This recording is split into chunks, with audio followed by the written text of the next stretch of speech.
ஒரு யுத்தத்தில் ஒரு இளவரசன் தோற்று விட்டான்.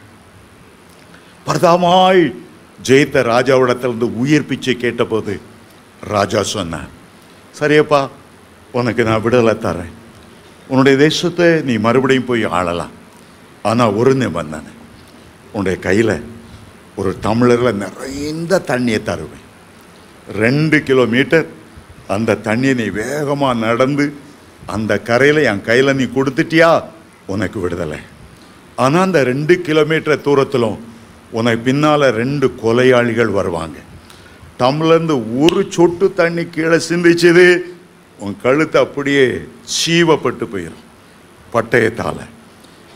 அவன் என்ன செய்தான்? டம்ளரை பிடித்தான், அவன் நடக்க ஆரம்பித்தான். ஒரு பக்கம் இந்த ராஜாவை பாராட்ட ஏராளம் பேர், அவனை தூஷிக்க, இளவரசனை தூஷிக்க ஏராளம் பேர்.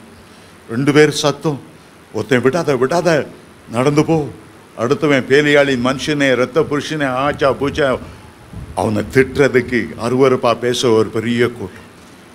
ஆனால் அவன் இந்த டம்ளரை பிடிச்சான், இந்த கண்ணாடி டம்ளரை பிடிச்சான், கை நடுங்க விடலை, ஒரு சொட்டு தண்ணி கொட்டாமல் ரொம்ப கவனமாக அந்த தண்ணீரையே பார்த்து கொண்டு கடந்து ஓடுகிறவனை போல வேகமாய் நடந்து நடந்து கடைசியில் அந்த ராஜா கையில் கொடுத்தான்.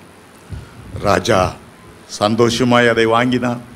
உன்னை பாராட்டினவங்களுக்கு நீ ஏதாவது வெகுமதி கொடுக்கன்னா கொடு, உன்னை தூஷித்தவங்களுக்கு ஏதாவது தண்டனை கொடுக்கன்னா கொடு. அவன் சொன்னான், என்னை பாராட்டினவங்களே நான் பார்க்கல, என்னை தூஷித்தவங்களே நான் பார்க்கல, என் ஆத்மா, என் உயிர் அந்த தண்ணீரில் தான் இருக்கிறது என்ற எண்ணத்தோடு, அதில் ஒரு சொட்டு தண்ணி கொட்டிடக்கூடாது என்ற மிக கவனமாக என் உயிரை கையில் பிடித்து நான் நடந்து வந்தேன். அருமையான தேவனுடைய பிள்ளைகளே, இந்த கடந்து ஓடுகிற வாழ்க்கையில் பலர் நம்மளை நிந்திக்கலாம், தூஷிக்கலாம், அவமானமாக பேசலாம். ஆனால் நம்முடைய எண்ணமெல்லாம் நம்முடைய ஆத்மாவை நாம் கடைசி வரை கொண்டு சேர்க்கணும். இந்த ஓட்டத்தின் முடிவில் இயேசு நின்று கொண்டு இருக்கிறார். அவர் என்ன பாராட்டி சொல்லணும், உன்னுடைய எஜமானுடைய சந்தோஷத்துக்குள்ளே பிரவேசி.